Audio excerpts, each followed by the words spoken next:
While the world watched Era's breakdown like entertainment, someone else witnessed it with very different eyes. In the far corner of the courtroom, half hidden behind a marble pillar, stood a man no one ever noticed. Silas Granger, the courthouse janitor, held his mop loosely at his side as he quietly absorbed every moment of her unraveling. He wasn't interested in the headlines or the drama.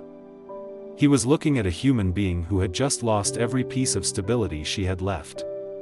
Where others saw a billionaire facing consequences, he saw a woman suffocating under the weight of fear and isolation.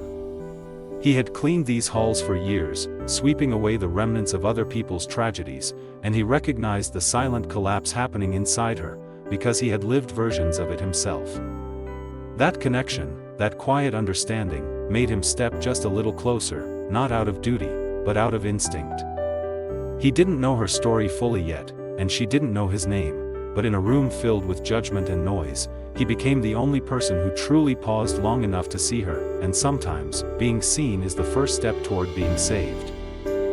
It began in a room so silent you could almost hear her heartbeat fighting to stay steady.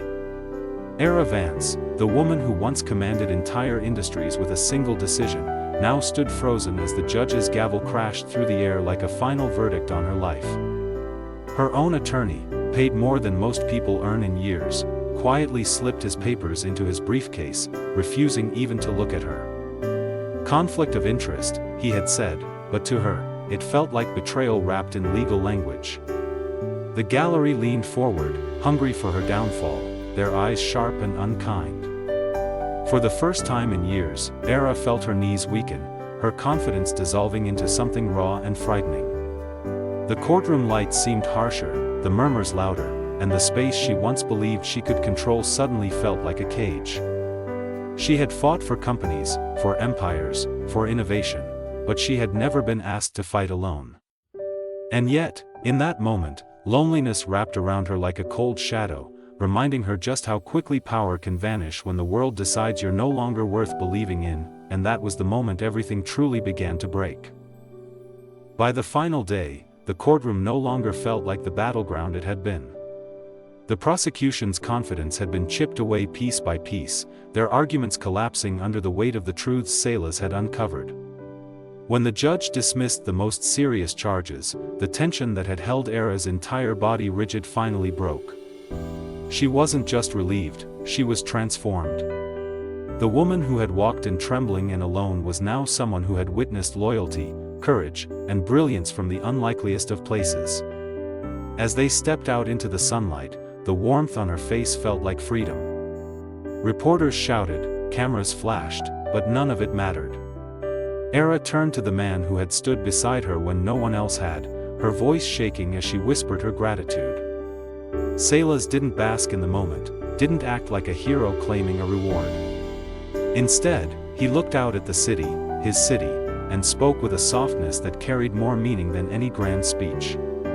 He told her she had already thanked him simply by acknowledging him, by seeing the person beyond the uniform, the life beyond the job, and in that moment, victory became more than a legal win, it became a human one. When they stepped into the courtroom the next morning, the energy in the room felt different, as if everyone sensed something unexpected was about to unfold. Era walked in first, steady but tense, prepared for another day of judgment. But then the doors opened again, and every whisper fell silent. Silas entered through the main public entrance, not the service door he had used his whole life. He wore a simple, clean suit, not expensive, not flashy, but enough to make people double-take. No mop, no bucket, no uniform to hide behind. Just a man who finally chose to stand in the light. The prosecution tried to mask their amusement, smirking at the sight of a janitor seated at the defense table. But their confidence cracked the moment Silas calmly dismantled their technical claims, exposing errors their own expert couldn't defend. His voice wasn't loud, but it carried a quiet authority that made the room lean in. He wasn't trying to impress anyone, he was simply telling the truth in a language that couldn't be twisted. And with every fact he laid out, the power in the courtroom subtly shifted, away from those who relied on intimidation, toward the man who relied only on clarity, and for the first time, hope didn't feel like a distant possibility. Hope stood there in a plain suit, speaking for her. That night, her penthouse didn't feel like luxury, it felt like a war room. Papers were spread across the marble kitchen island, screens glowing with endless lines of digital trails, and the quiet hum of the city below only made the tension sharper. Salas worked with a steady focus, his rough hands moving with the precision of someone who had lived inside complex systems his entire life. Era watched him trace patterns in the data that she never would have noticed: mismatched invoice codes, signatures missing encryption markers, emails whose timestamps didn't align with server maintenance logs. Every discovery was another thread tugged loose from the web of lies built against her. But it wasn't just the evidence that shifted the atmosphere, it was the unlikely trust forming between them. Era, who had spent years surrounded by experts, advisors, and strategists, now found her hope resting on a man in a worn suit who cleaned floors for a living. And Salas, carrying a lifetime of invisible battles, worked like someone who finally had a chance to make the truth matter again. Hour by hour, the impossible started to feel possible, and by sunrise, they weren't just fighting a case, they were fighting back together. Era didn't expect the man who saved her from that crushing hallway of cameras to be anything more than a kind stranger. But the moment he spoke about the evidence, calmly, clearly, with a precision no ordinary janitor should have, something inside her paused. He mentioned server logs, timestamps, encryption layers, things only someone deeply trained would even recognize. Confusion flickered across her face, and for the first time, he offered a small, almost shy smile.